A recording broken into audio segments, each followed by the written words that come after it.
Okay. Oh, Connor, you look so tired. I am doing school and everything. It's a lot of work. What are you studying? Biology right now. Thank you. It's rough, but it's a lot of fun. I almost got kicked out of biology in high school because I argued with the teacher. Did you? Yeah. We had to turn in an insect and leaf collection before we could take biology. I don't know why you do that, because who knows, the genealogy or all that scientific name before you take it. I did, and I had, because I moved from Kansas to North Dakota, I had a very, very rare 17-year cicada. Nice. Cicadas normally take every 17 years, it's larger. Yeah. But year after year in Lawrence, Kansas, there were cicadas all over the place. This one had a very rare coloration and rare markings on it. I had been offered $100 by the University of Kansas for that. I turned in my collection and it was there. My father said he wanted the collection back at the end, after they had a chance to review it. He wanted the collection back. When we got the collection back, guess what was missing? That cicada. And he went and tried to get it. Oh no, that's property of the school. Because nobody got their collections back. They would just take them and throw them all in the incinerator and burn them. That one. What the heck? I also had a very rare giant swallowtail, zebra swallowtail. And they didn't touch that. Huh. Wow. Yeah, it's weird because I don't even think they do insect that kind of stuff anymore, because everyone's concerned about the environment and like eliminating species. So I don't think we do. When I was in high school, we did the insect collection, but I don't see that done anymore. Yeah. I argued with her, and then also she mandated it is option at the first day of class. Notebooks are optional. Oh, boy. Optional. Underline. The end of the 9 weeks, turn in your notebooks. Well, my notes are in the columns of the books. I keep notes in the columns of the books. She wanted a complete outline of each chapter. Yeah. But I said, you said they're optional. No. Yes, you did. My dad had the same argument with her when my sister took the class from her. Same argument. If it's optional, then it should be optional, not required at the last Well, minute. how are you to know something is required when the instructor says optional? Yeah. You don't. Well, everybody should know you always keep notes. Yeah. Here's my notebook. I handed her my textbook. And she says, this is not a notebook. This is a textbook. I said, my notes are in the columns, in the margins. Yeah. Yeah. See, and I'm taking a writing intensive now. I signed up to take this writing course for 12 weeks.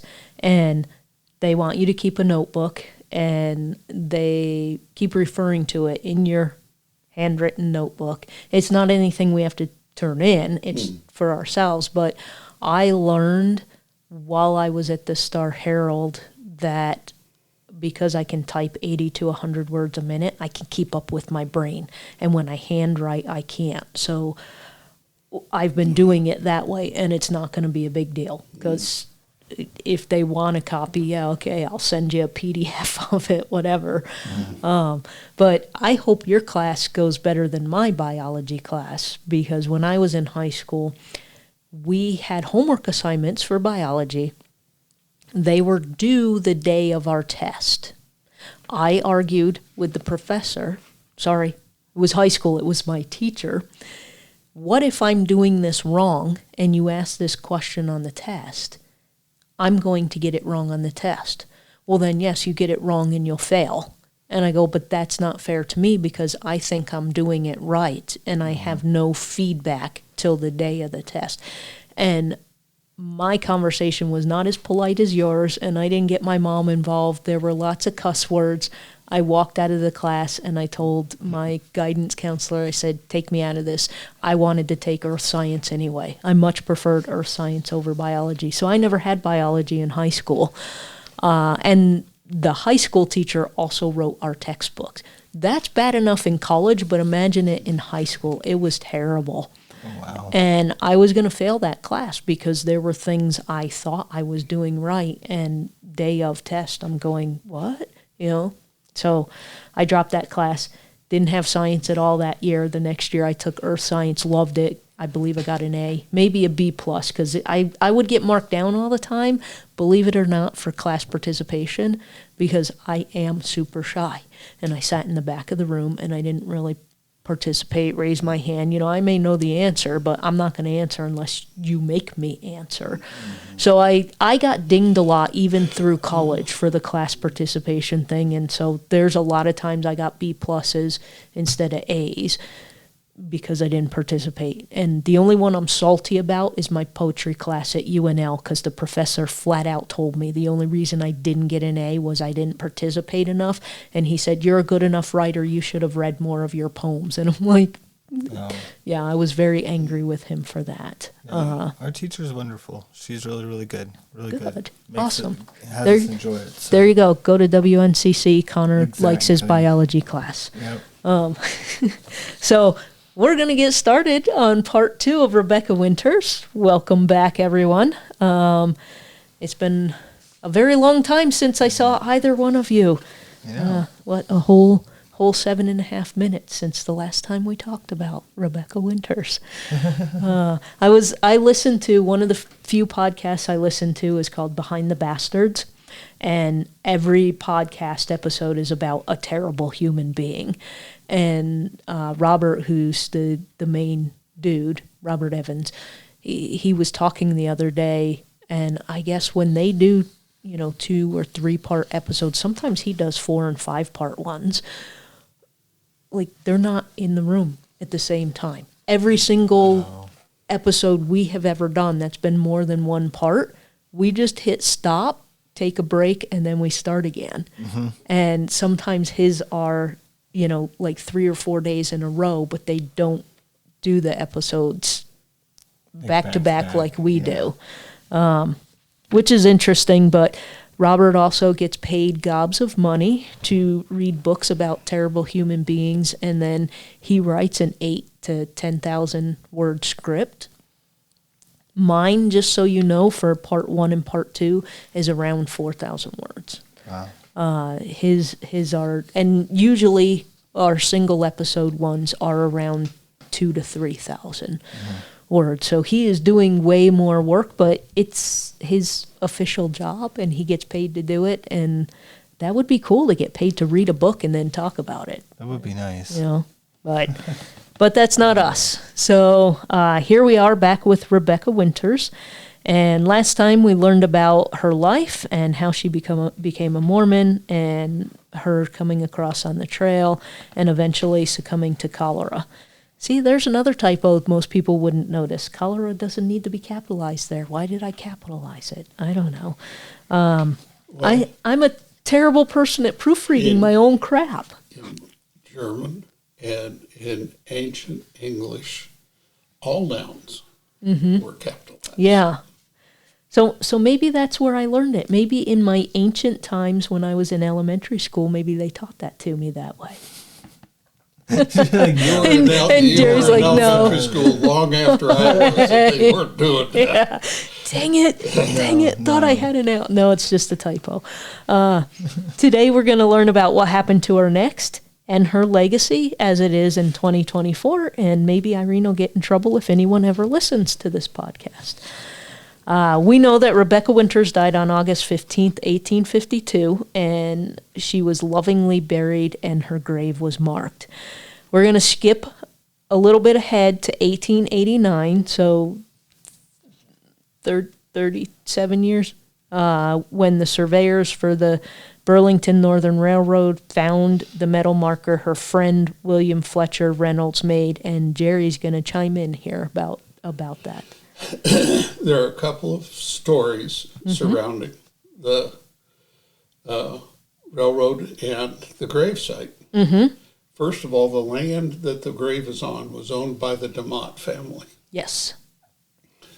One story says that the survey crew was going along and they sighted the track line over the grave.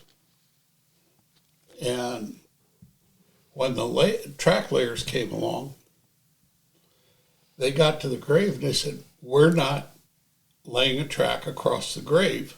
They forced the surveying crew to go back, I forgot how many thousand miles, and reline the grave so that the tracks missed the grave. And so they went back and the track resighted it so the track missed the line of the track missed the grave by about 10 feet. That's story one. Story two is that the surveyors were sighting it and they saw that they were going to sight over a grave and they just moved it. Okay. There was a story that it was lost. Nobody knew where it was. Right.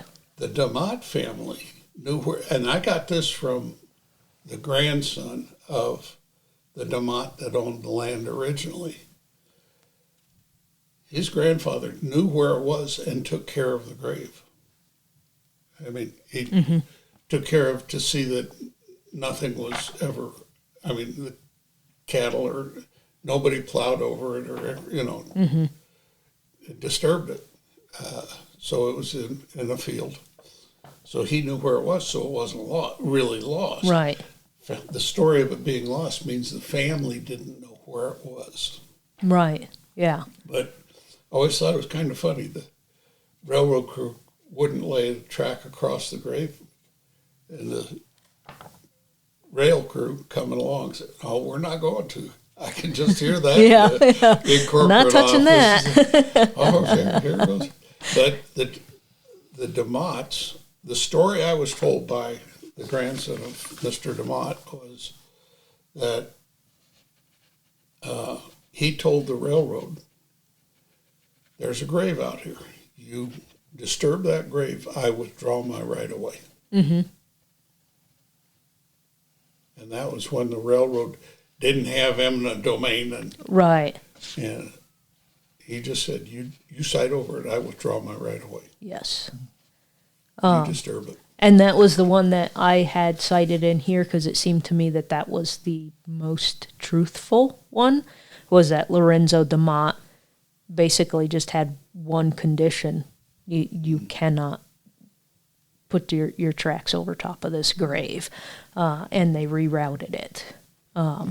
But I can also see the rail crew going, "Yeah, no, we're not putting the railroad tracks over a grave." I don't think there was probably really too much of an argument, just knowing how respectful people were at that time.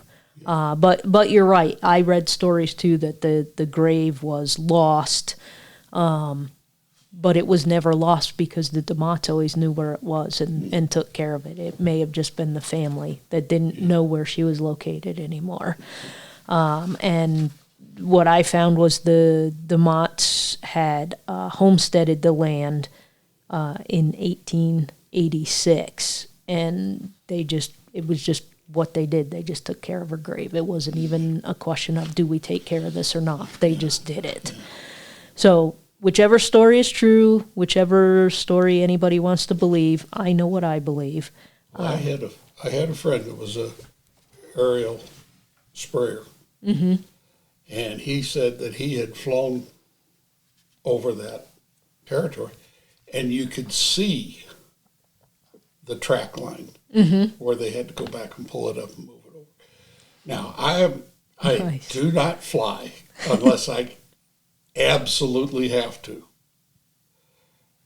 So I never went up and checked out his story, but he said you could see the secondary. Where it was, yeah.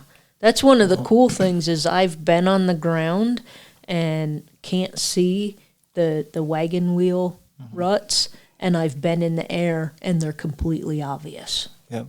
Well, now we have LiDAR too, so who knows what LiDAR could bring up. LiDAR is doing all sorts of things in South America right now. I was just going to say Mayan South America. Yep. Civilizations that we never knew were there. It's very incredible. It's very awesome when I read one of those stories where like, oh yeah, we were up in a plane and we found this temple, and you're on the ground in the jungle and you're what? Where is it? Yeah. I think the civilization's almost 3 to 4 times the size as they thought before. It was just absolutely insane. Yeah. So in 1902, the Winters family paid for and erected a granite marker and a fence around it. And if you go visit her grave today, those are both there still. A water pump was also installed, so flowers placed on her grave can be watered. And that was something new that I found when I was doing research for this, because I always wondered, why is that pump there? I heard a story from one of the old railroad people that train coming through, often the conductors or the engineers would stop and pump water out of there and water the. Oh, that's nice. That's now I don't know how true that is, but the railroad has always had some connection to the grave, not just proximity, right? But and that kind of adds a humanistic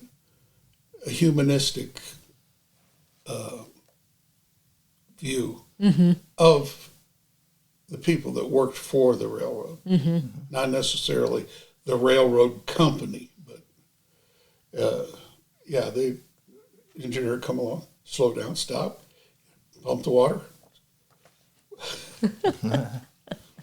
Neat. According to Plains's grave is remembered after century passes. Improvement era, November 1929, number 1. This was a booklet that I found. In 1929, a marker was erected and unveiled by the Daughters of the American Revolution with the words, "A daughter of a revolutionary soldier," inscribed into it. A historical marker was erected in 1964. And I know some people have asked me before, why did the DAR, do this? Well, because her dad was a Revolutionary War vet, and that's what these guys do. So to me, that made total sense. But if you don't know what her dad did, then maybe it doesn't make sense. Well, it's a little bit like the ancestors of the Mayflower. Mm-hmm. It's a particular sect of people that do this to honor those who have gone before. Yes. And so I think this is a cool and honorable way to remember Rebecca Winters, but this still isn't the end of her story. It doesn't stop here. A lot of people came to see her. If you've ever seen one of the old photos of the grave's location, it is right next to the railroad track. So before they moved her, we're still talking, she's in her original burial place. It is literally practically as far as you and I are apart, Connor. And it wasn't until I first saw that photo before I realized, oh yes, they needed to move her because too many people are coming here. If you're familiar with the Scottsbluff area, the South Belt Line where it goes east of town and then turns and goes over those railroad tracks, there's a substation, electric company substation. Mm-hmm. That is where the grave was, on the north side of the tracks. Mm-hmm. So if you were going to visit her, you would have to stop on that bypass, South Belt Line, and your car. There's no room to pull your car completely off the road, because if you did, you're going to be down in the borrow ditch. Yeah. On either side, either that or you're going to be sticking out in traffic, which makes a traffic hazard. Then you have to walk across this little marshland. I don't know what that is, about 100 feet or so, and cross the railroad tracks to get to it. Well, in the 80s, the railroad, I mean, you no longer can set your watch by the train going through, Right. because there's so many of them. This presented a safety hazard. So the railroad had to do something, either close off the grave, close off access to it, or something. And they got with the family, and that's what prompted the move. Yep. Human safety. And when I was looking at the photos, it was evident to me. It was, I don't know how anybody didn't get hit by a train. It was so close. I'm like, how did no one get hit yet? And that was the whole thing, was visitors to her gravesite were increasing every year, and there were many, many trains a day. It frustrates me because every article I came across was many trains, several trains, a lot of trains. Ugh, I wanted a number. Nobody has an exact number, but a I don't even buttload. think the railroad has. Yeah, there were tons of trains going by every day. So, like Jerry said, they were worried about safety, and someone is going to get hit at some point in time. So we need to do something so that people can still come to pay their respects to her and not die, essentially. According to The Reburial of Rebecca Winters by Gregory M. Francois, more and more trail people are parking by the historical sign at the track crossing and walking about 1,200 feet down the tracks to see the grave. In 1995, the safety of others was such a concern that the railroad safety officials were convinced somebody's going to die. So that's where I found the 30 train mark. They were saying in that year, in 1995, 30 trains a day were passing the grave site. And they expected it to at least double over the next few years. So you're going to go from 30 trains a day to at least 60 a day. Someone is going to get run over. It's going to happen. People wander close to the track. Some even use it as a walkway. Boyd Andrew, then Burlington Northern Division Superintendent in Alliance, told the Star-Herald in 1995, "There's a real risk of injury or worse." And there were several little small articles that were written about the increasing worry of someone dying. Did Londo come visit you? Yeah. Railroad officials approached Rebecca's descendants to see if they would be amenable to moving her grave to a safe and accessible location. And I'm going to quote a little bit from an article I wrote in 2019 because, again, I already wrote this. I'm not going to try and rewrite my own stinking words. According to Francois, the railroad paid for several members of her family to come and see the problem firsthand. Charlie Klutz, a safety coordinator with the railroad, opposed the railroad's idea of a high chain-link fence around the grave. A decision was reached to move her grave 900 feet east. A Nebraska State Historical Society marker was already in place at that location. It was near a protected grade crossing and was safer. On August 25, 1995, ground-penetrating radar was used on the grave site by Jim Doolittle of the Natural Resources Conservation Service in Lincoln and Terry Steinecker, an archaeologist at Fort Robinson. Nothing was found. The scientists were not deterred. Steel from the rails, the rim placed by Reynolds, and the soil were throwing the instruments off. So they were looking in the right place, but it's just that all the steel around her grave was screwing everything up. On Tuesday, September 5th, 1995, 65 members of the Winters family gathered for her exhumation in a private ceremony. The wagon rim stone grave marker, the DAR marker, and a pipe fence were removed. 3 feet down, a decision was made to stop digging by machine and use hand tools to preserve what was in the grave. So they did this because no one was really sure, was she really there? Is it just the instrument screwing things up? You know, is that really where she was buried? They were also worried that, oh, maybe the steel rim got pulled out and someone just put it back in somewhere and it's not at her location anymore. And if she was buried the way that they wrote that she was buried, they're like, if we use machines, we're basically going to tear her skeleton up, and that's not cool. Several hours later, Steinecker and Jim Schlegel, thank you, of Dugan Kramer Funeral Home reached Winters' bones. The remainder of the digging was completed by spoons and paintbrushes. And as someone who has a degree in anthropology, I have been on archaeological digs, and yeah, that's tedious and slow work, but if you want to preserve what's there, that's what you need to do. Winters' body was fully recovered, with the exception of bone disruption in the feet and hands. The body was in better condition than expected. Winters' remains were transferred to a mahogany casket. She remained at the funeral home until a cemetery ordinance was passed for the new site.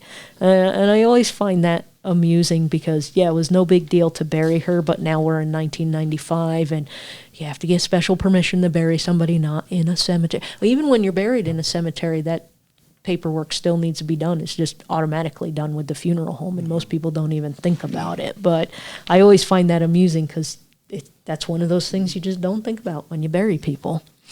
On October 14th, more than 125 of Rebecca's descendants gathered at the site of the state marker where a grave had been opened, Francois wrote.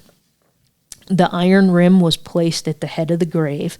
According to a Gearing Courier story, a slight wind gently blew the early fall leaves from the trees, some of them landing upon a rustic casket.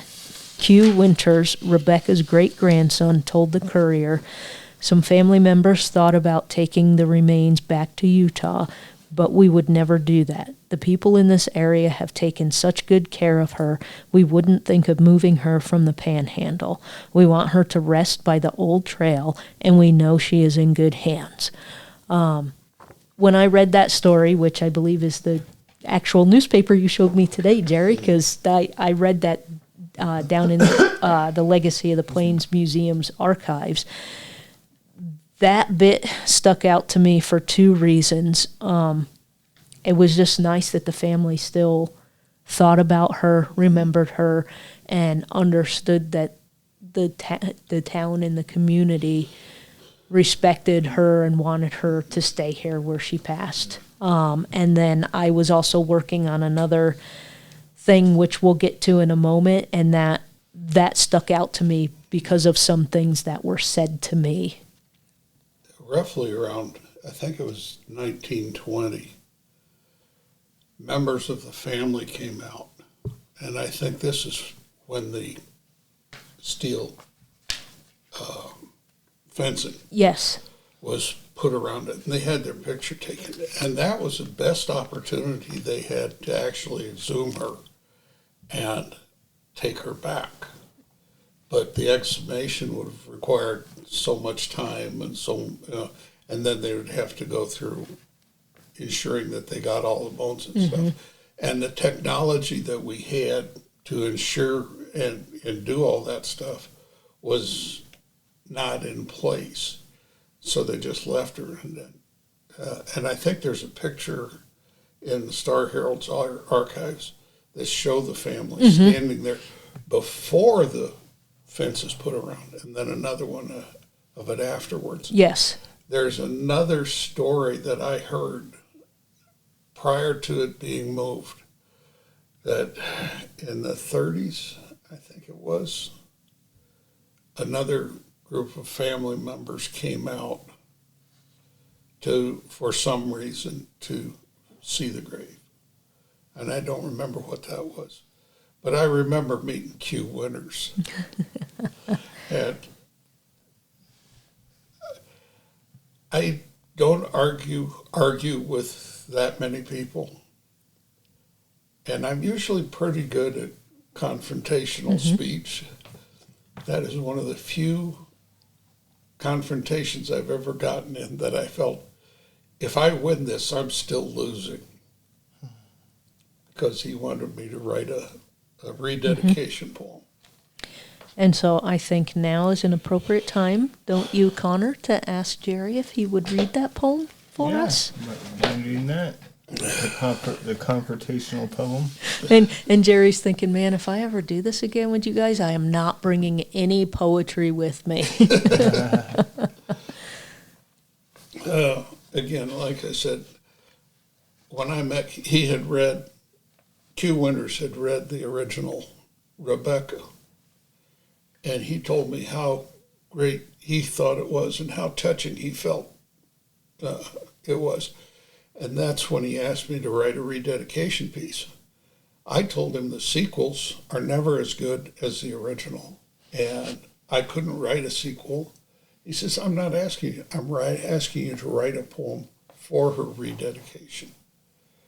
And I'm sitting there, I can't do that because it's never going to be as good as, on and on. It took me 2 hours. I'm not as smart as I thought I was. It took me 2 hours to learn I was losing. So I actually wrote 2 different pieces and sent them to Q. And this is the one that he selected. It's also the one I thought was probably the better of the 2. With that, she followed the trail west over 100 years ago to this lonely place near the Platte. She, with family and friends, the grueling trek would lead them to the land of dreams and their promised land, where they would be free, at peace. She settled for her place here. The rest went on. Rebecca stayed. She stayed not far from where we stand. Only the rumble of the rusted iron rails came to visit and quickly passed away. Just weeds, wind, sun, and time, baking the earth hard, were her only visitors.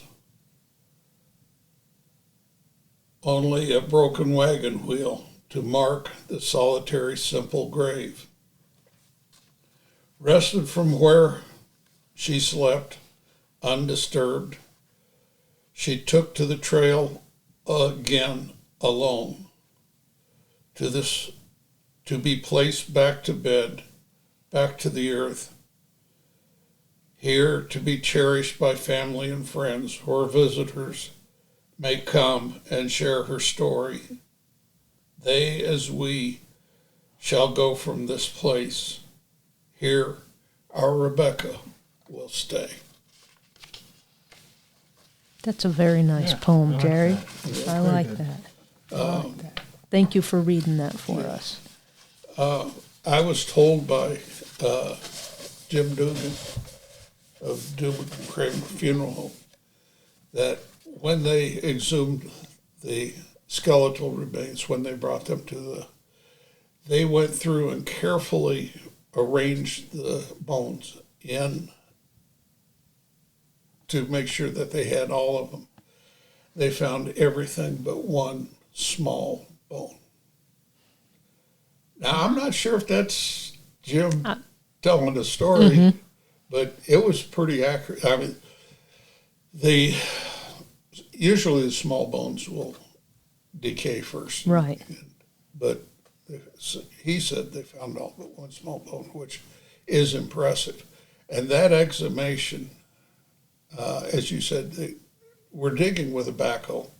They got down 3 feet, and as they were going down, they were beginning to wonder because they didn't find any disturbed soil. Mm-hmm.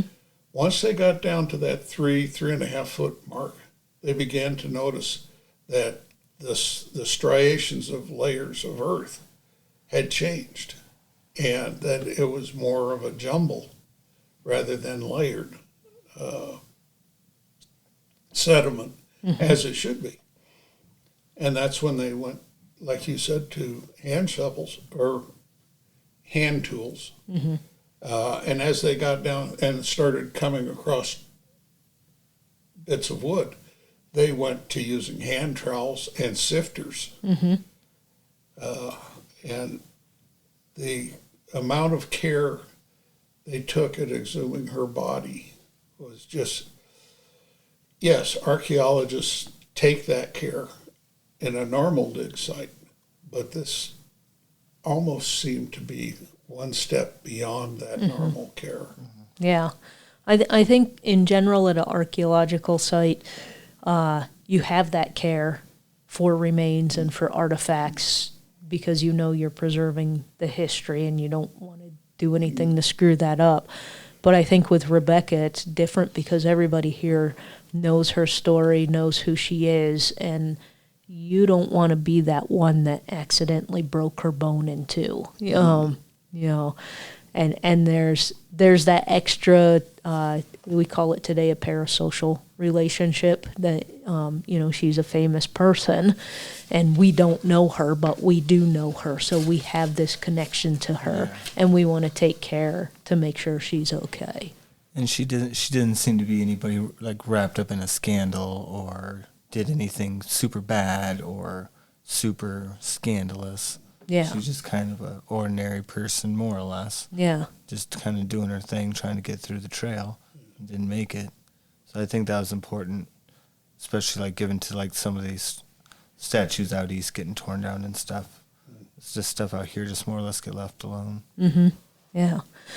So, happy ending? Happy ending? No, we're not done yet because people also like to meddle. In 2018, there were some folks that started working behind the scenes to move her body again. I worked on the story for about a year, and I had to do it very quietly behind the scenes. And you know me, Connor, I hate the word very. I had to work very quietly because if anybody knew what I was doing, plans might have gotten sped up, and I was trying to get the entire story from all sides before anyone knew what I was doing. So my story ran in May of 2019, and that's the story that I had just quoted from. So during the summer of 2018, and I won't reveal the person who tipped me off on the story, so don't worry about that if you're listening. I will never tell anyone who you are. Some people had approached the board. So this person told me, hey, some people had approached the board at the Legacy of the Plains Museum in Gearing. These individuals want to move Rebecca to the museum, effectively taking her off the Mormon Trail and putting her on the Oregon Trail. My first reaction was not that of an impartial reporter. My first reaction was that of, no, she's a Mormon. She needs to be on the Mormon Trail. You can't move her from the trail. So I had to check myself constantly while I was writing this story because I didn't think it was right to do such a thing. And that's one thing that sometimes I struggled with at the Star Herald was trying to remain impartial in something that I thought was the right thing to do or they're doing the wrong thing. And you're supposed to just report the facts. But I did struggle a bit with this because my opinion was, no, Rebecca needs to stay where she's at. So I won't go through the exact timeline, but shortly after this approaching of the board, I started hearing whispers, and so I made whispers of my own. What I found was that people were starting to talk about how it was unsafe where she was at. The site didn't look nice. Children were going to die on the railroad tracks. And if you've ever been to the site, my God, there's another stupid typo. It's not difficult to enter or exit where she's at. And I drive a 5-speed. You got to go down a little incline and then back up out of an incline. I drive a 5-speed. Yeah. I've never had an issue going in and out. It's also safe. They complain that, it's close to the railroad tracks, and that magically makes it unsafe. Sure, there's a picnic bench there, needs a coat of paint. My thought was, the Boy Scouts, the Kiwanis. There's lots of service organizations that would love to be like, yeah, we'll do a service project and go out there and paint. That's literally all I went out to check because it had been a couple of years since I took pictures. When I go out to her grave, I stay at her grave. I don't go over to the picnic bench. So I went and looked, and I'm like, yeah, it needs a coat of paint. You know, that's all it needs. Get somebody out here with some paintbrushes and paint it. I don't understand why you're saying the whole site looks dilapidated, because it's not. And then the historical marker needed to be replaced. There's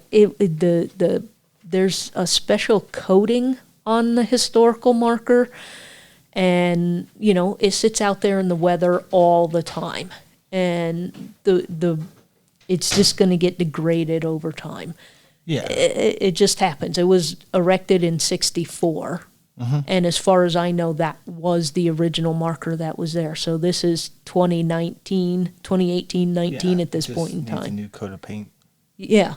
It'll be fine. No big deal. And I'll get a little bit more to the historical marker in a second. But I didn't see anything untoward about the site. One of the things some people kept bringing up to me, and these were advocates of her site being moved, was that kids go out there for school trips, and I know you probably were one of those kids. Yep, sure is. The kids are going to run away and get run over by the train. And I'm going, okay, I have been one of them little kids on school trips. You stray more than 5 feet from your teacher, Yeah. they're yanking you back. They're not going to get run over. It's just not going to happen. And the times I've seen school trips out there, the people are on what you guys would call the north side, so the far side from the tracks. They're just you're not. The teachers don't even give you the opportunity to run on that side of the tracks to get run over. Yeah. It's just not an issue. So my question was, this isn't a logical argument as to why you need to move her. It didn't make sense to me. And I was told by several people that her family supported the move. On the safety issue, the problem, as I understood it from talking with a couple of state patrol and county sheriff, was that as you're coming out, that look to the left where cars are coming out down Beltline and coming across, it's kind of a blind entrance, and there's a state requirement that you have to have so much visibility. But because of the grandfathering, of it, that was the issue, was that coming out on that blind spot. If you're turning right or turning left, you have to cross that lane of traffic, and if you don't see the car coming in. But that was the implied safety reason. Okay. And my counter to that is switch the entrance right off the highway then. And that would require people coming down 26 to actually make a U-turn to come back. Coming east from Bayard. Oh, no. Just close off that. Yeah. Oh, No. okay. Yes, they would have to make a U-turn. You're right. They could figure it out, though. Yeah. I know what you're saying, and yeah, that's there are other options. When I first heard about this, my suggestion was, hey, move her, go talk to Frank and get that one corner of his big parking lot area, get a corner of that to move her just across the highway. You're still on the Mormon Trail. As you said, I think she needs to stay because you're out of context. History out of context is just junk. Yep. And you still have the context. Yeah, it's maybe a little further from the actual site, but, and why move her a second time? Yeah. That was my thing too. It's like we already moved her once. We don't need to do this. We can find a solution to this. Well, like I said, I would say make the site nicer. We built that nice little park out in Gering. Why don't you just put a nice little like railing and some lights, something just nice, just to maybe make it more noticeable Yeah. to cars and to other things, and make it so when you're there, you're inside. You don't really necessarily go outside the railing. And, Yeah. I had even thought at the time, and no one gave me a good answer, but at the time Trevor Jones was the director of the State Historical Society, and he had suggested it in a letter to Mark Masterton, who was the county commissioner chair, put a fence up. Put a modern-day fence up between her grave and the railroad tracks. Well, there's those row of lilac bushes between the simulated railroad tracks and the real ones. Mm-hmm. And why not, like you said, put up a fence right behind it? Yep. Well, the railroad actually has so much right-of-way distance that I think the right-of-way distance would be, you'd have to dig up the line of lilac bushes Okay. to put the fence along where that right-of-way distance Maybe is. leave the bushes there and have fence on each side. I mean, somebody could have come up with something equitable. They just didn't want to do it because they were thinking tourism. I'm like, no, when you go visit somebody's grave, you go and pay your respects. This is not a tourist attraction. And I think that's what really rubbed me the wrong way. It's unlike Scottsbluff National Monument. It is not an attraction. We don't advertise, hey, we've got Rebecca Winter's grave. Right. It is just a historic site of historic. If you're interested in the history, here's a piece of it. Mm-hmm. It happens to be a grave site for a specific individual. Mm-hmm. Context.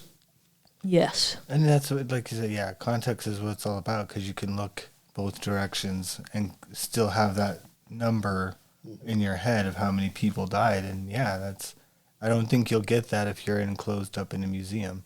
You don't get the vastness of looking out, toward the east, and it's just like, wow, you came all that way. Yeah. Yep. So, and I'll add more to that in a second. I started inquiring via back channels. I got I got 2 contact numbers for family, and I never was able to get into touch with family. It just didn't work out. My editor was like, no, we need to publish this. So those were the only folks I was never able to contact in all of my research. So I worked on the story a little bit every week, and it just continues to build more and more. Russell Mills, who was a local member of the Church of Jesus Christ of Latter-day Saints in Scottsbluff, said when he was first talking to the family, they didn't want her moved. But then he said during a meeting he attended, after they spent 3 days here, they recognized how much the area had changed from back then. They thoughtfully considered it, and their minds were changed. And this was a direct quote that I put in my article.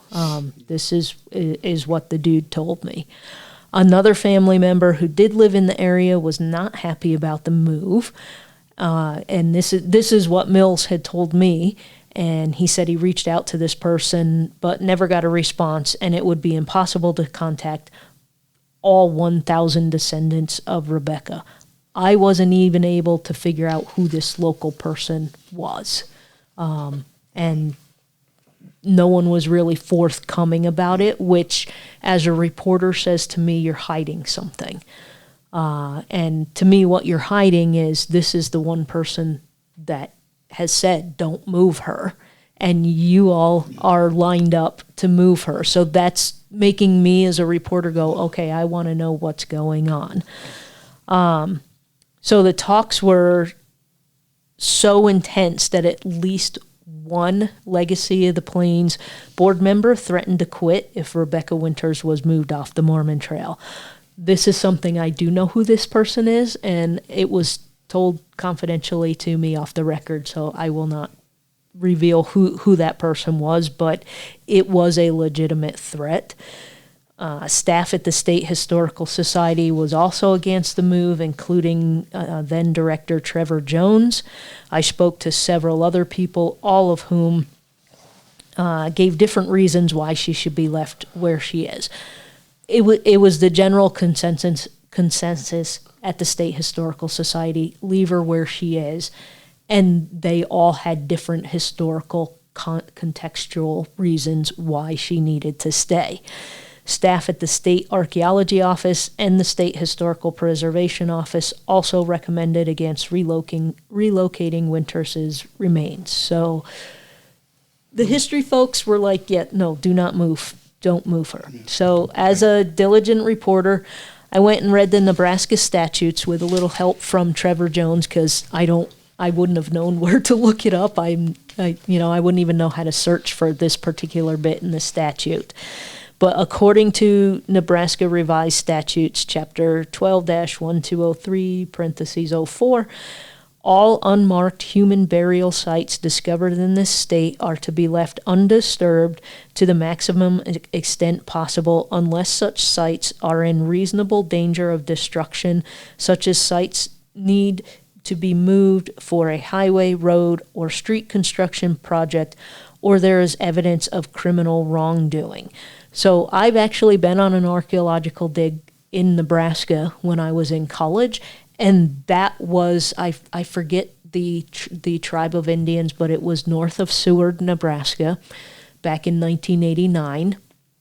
And I have a picture of me with a Robert Plant t-shirt on. And they were building the new highway. And they basically had, I think it was 6 or 8 weeks to get as much as they could get out of there because the road was going in. So they were like, hey, do your students want to help us? So we went and did that. I think that would be basically Pawnee, but that's another story. Yeah. And I know the dude that was in charge of that, and he is finally getting his record done.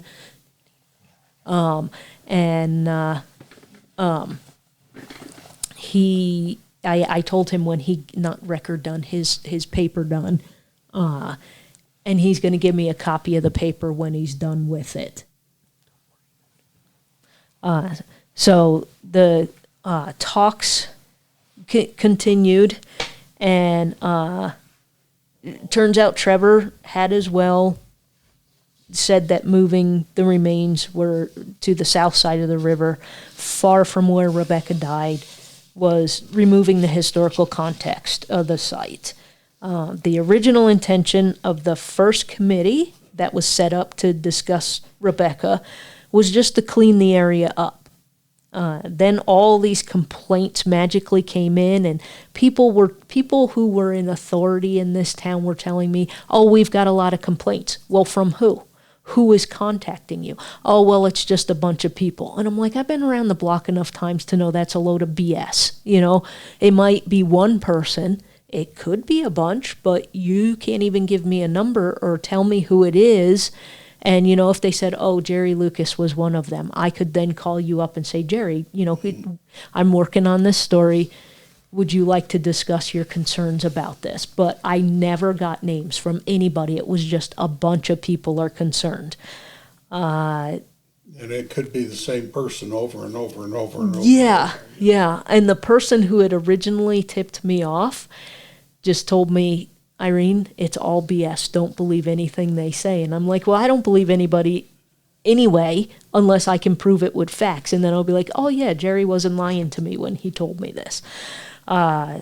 So there were some complaints in the area that there were too many industrial changes since 1995, and the roads were bigger now, so therefore it's unsafe.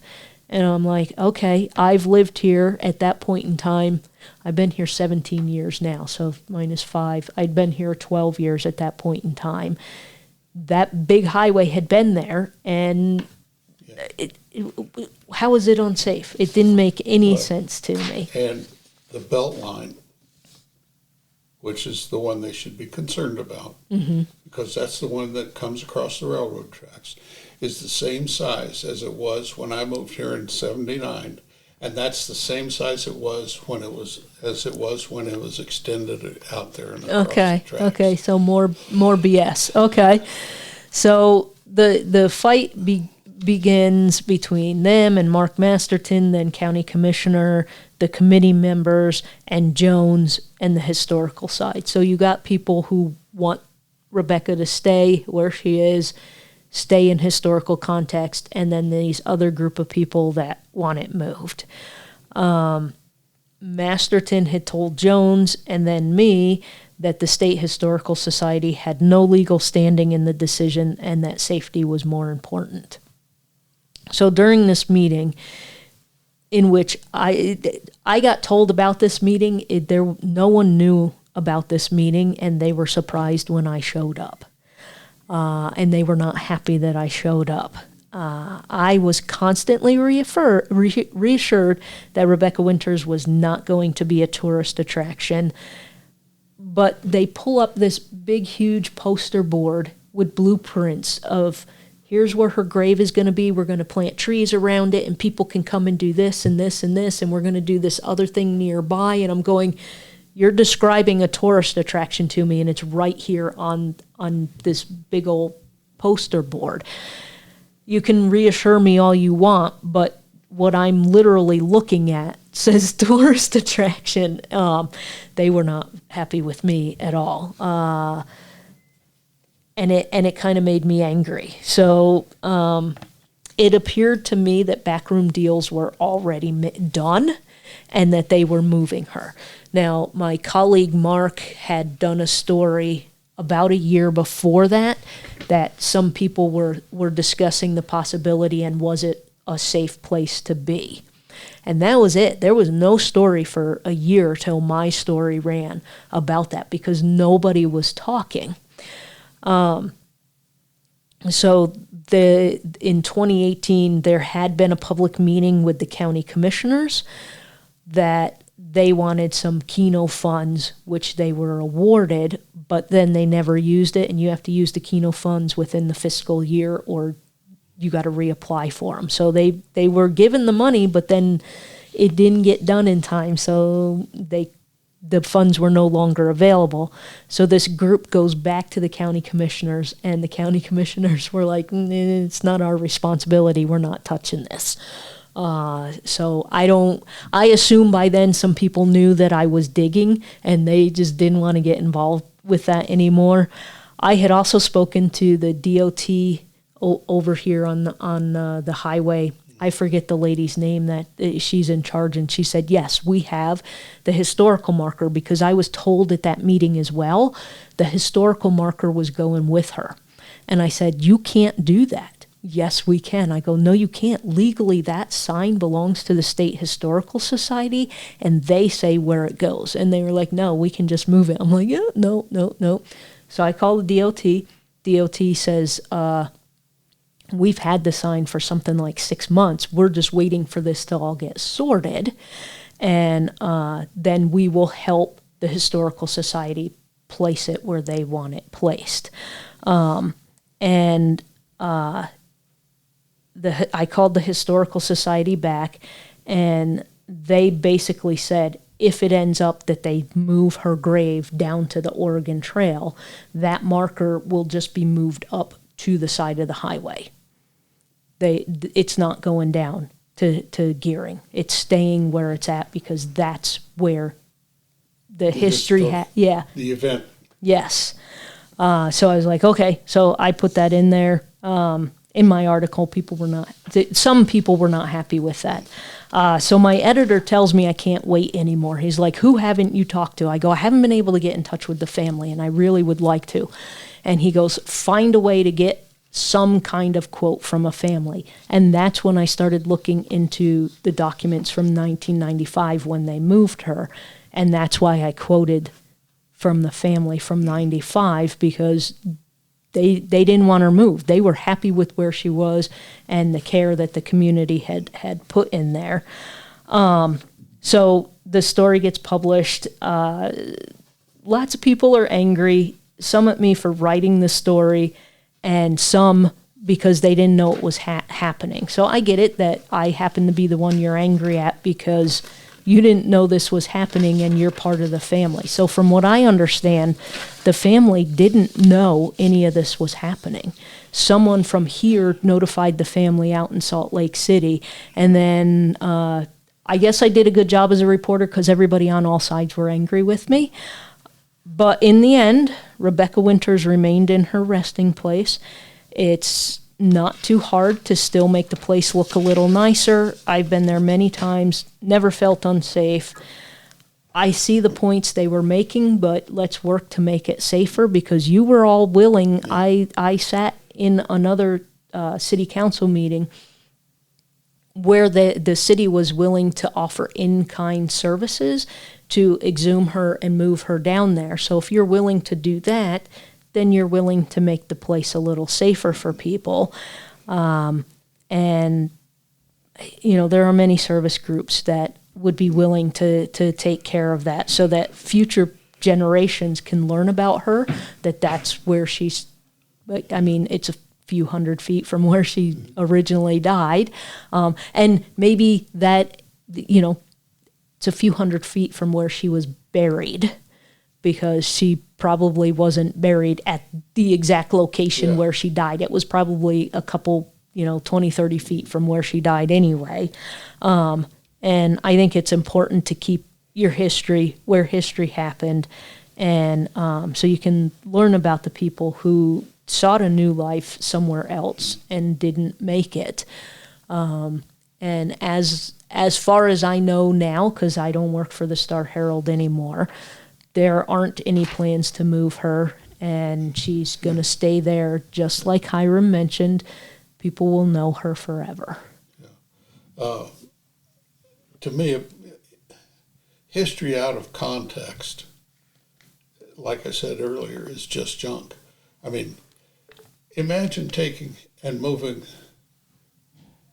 a site like, let's say, Little Bighorn. That's, out of the way. Let's move it up onto Highway 90. Mm-hmm.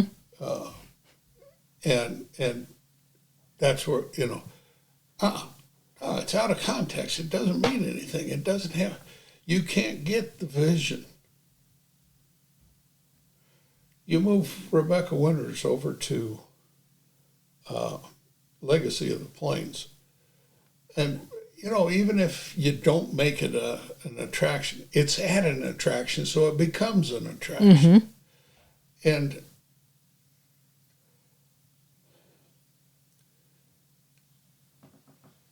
Arlington Cemetery is, yes, it's an attraction, but it's not an attraction. It's a sacred, hallowed ground. Mm-hmm. A gravesite is a sacred, hallowed place. Absolutely. And it should remain that way to the best of our ability. I mean, if you're going to capitalize on somebody's death, let's make every electric chair site in the world or in the United States tourist attraction. Yeah. It doesn't make sense. No. It doesn't have context. It doesn't have meaning. I'm an old fogey, according to my sons.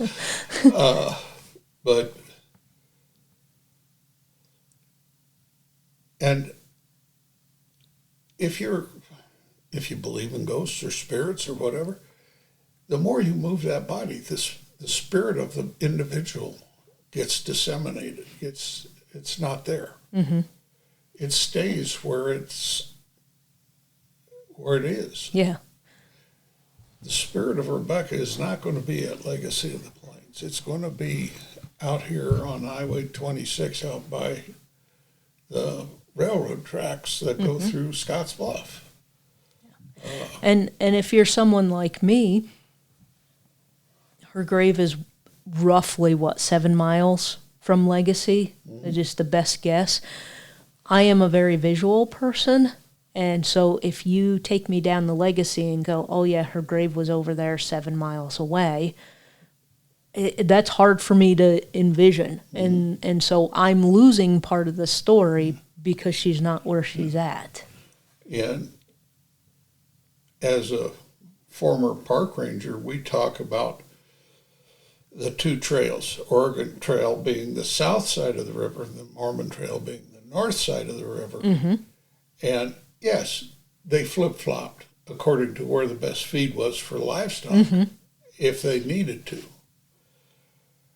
Otherwise, they were separated. There's a reason they were separated. Think of all the problems that the Mormon people, the Latter-day Saints people, had finding a place to settle.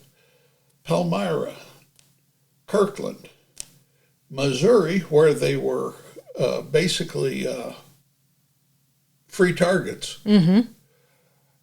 Nauvoo, where they were asked by the governor to possibly find another place to settle. They were chased out of every place. Yep. And they settled in New Zion, what they called New Zion, Salt Lake City. And that story of separation should, as much as possible, be maintained. It's not until they get to Fort Laramie that the two trails become, for a short distance, one trail. Until they get through South Pass and they make the divide. Right. But it's context. Everything is, context. You have to have some contextual value. Yes. Why is the horse Comanche at Kansas University and not in North Dakota? Or why isn't it at Fort Riley? Or why isn't it up at the Little Bighorn? It's context. Yep. And if you remove that, you remove a huge portion of history. Yeah. So, and that's really all we try to do here. And Connor and I struggle with that from time to time. Because I'll be quoting from somebody, and I'm like, oh my God, that's racist. I got to remember where we're at. Yes, there were people that weren't racist at that point in time, but it was a lot more open, so to speak, and you have to remember the context of the speech, the land, the people, what was going on, why is this happening here, there, and everywhere else. And if you move Rebecca, you're removing a large portion of her story. So if folks want to go and pay their respects to Rebecca Winters, the site is open 24/7, so to speak. Well, not so to speak. You can, if a police officer's driving by at 3 a.m. and you're there visiting, they're probably going to stop and ask, hey, why are you here? But, you can still technically go there at 3 a.m. And we'll continue talking about the people and the places and the history of this area as best as we can. You have anything else to add, Jerry? I do have a lot of stuff, as you saw Yeah. in my files, on Rebecca Winters, but I was amazed. Yes, I'm a student of history, and I'm a storyteller. I never thought writing one small poem would throw me into something where I began studying the origin of the story. And when I started working in Scottsbluff National Monument, one of the first stories I did after Hiram Scott was Rebecca Winters. And I had to I had to write a program on the Mormons, the Mormon Trail. I had to write it. And then to get to Rebecca, I had to do that. And then I started writing about Rebecca Winters. And it's amazing that if you find one of these sites, like Rebecca Winter's Grave or like Wee Granny or, the Mormon Fairy or whatever. It doesn't have to be. Same thing along the Oregon Trail. You become, it feeds you or it consumes you. And for me, discovering Rebecca Winter's Grave consumed me, just like digging into Hiram Scott consumed me. Mm-hmm. And that is very easy to do. When I learned about the Battle of Blue Creek, which we will get to, I was reading, and I just got the book yesterday about the Battle of Blue Creek. So now I got a book to read before I can even write the podcast episode. And you kind of get to the point, too, where when do I actually start talking about this? Because I could read forever. There's so much other stuff you have to build, so much foundation you have to build before you start doing something. Mm-hmm. I mean, I had to build the foundation and understanding of what the Mormon experience was all about and the time that it occurred, what was occurring at the same time in that area. The revivalist movement, and understand what that was. And then I had to understand Joseph Smith and what he did. And then to even start to talk about the struggles of the Mormons moving west. And being a Kansas boy, I did not realize that Missouri was one of the prime areas that the Mormons were looking at establishing. And then turned around to find out that the governor put an open season on Mormons. Yeah. Which is why they ended up at Nauvoo. It just, you have to build those foundations.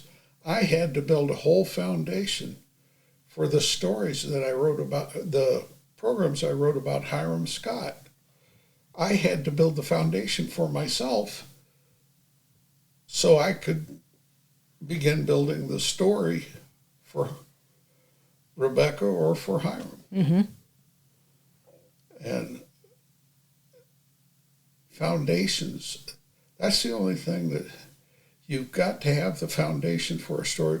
I mean, we could have just started talking about Rebecca Winters without any, and it would be just three people sitting around talking about something that nobody had an attachment to. Right. But as I said, back to the original statement, context is everything. Yes. And you can't have context without understanding. And you can't write a podcast episode in 20 minutes. It takes a long time. Yeah. And so we don't have any idea what we're doing next time, but we'll get to it. We'll figure it out. The problem is I have a lot of notes on a lot of things, and it's just a matter of what do I want to finally delve into. We'll figure it out. And thank you, Jerry, for coming and talking to us today, and adding more insight than what I had, because you have access to some records that I didn't have access to. So I appreciate that. Like I tell people at the monument when I was working there, everything with a grain of salt. Because there's always somebody that has a different viewpoint. Mm-hmm. If you have a traffic accident at a four-way intersection, and you have four people standing on the different corners, you got four different stories. Yes. Yep. So which one is true?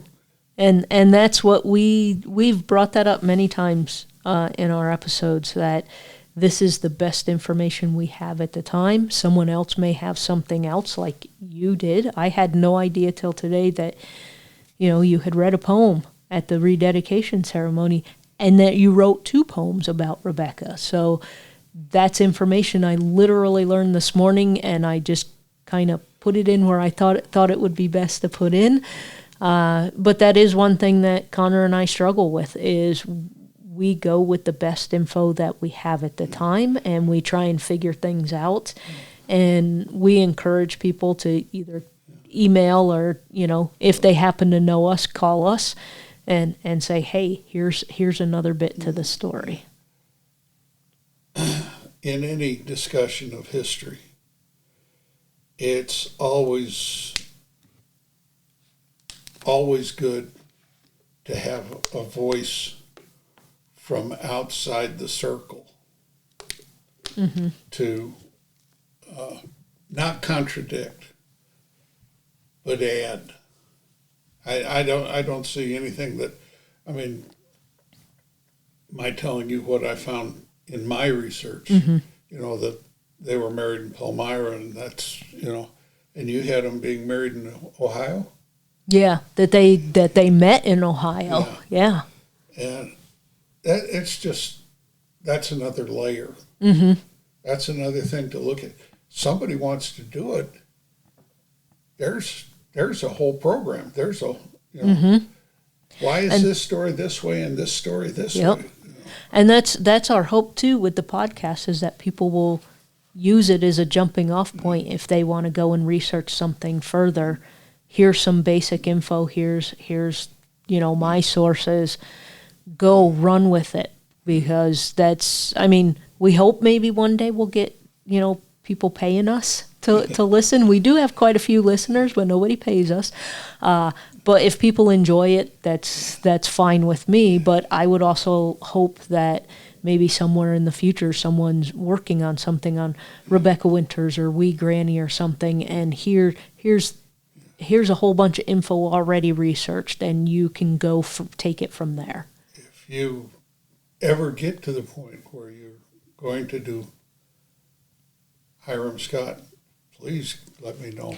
Yeah, well, he is on our list, and I already knew in the back of my mind that I have a basic story of Hiram Scott, and you know as well as I. There's I was gonna say you know as well as I do. There's at least 5 stories, and I have my favorite, but he is on our list to do specifically. We touched on him briefly when we just kind of did the history of the area, but there are many stories about him, and I know you've done him extensively, and I'm still you're still working on him. Yeah, so he's anybody got $50,000 that they aren't doing anything with, let me know. Oh, is that your phone? Yeah. Well, let's take that as a cue to end for the day. Thank you again, Jerry, for coming, and we'll see y'all next time on Storytelling on the Plains.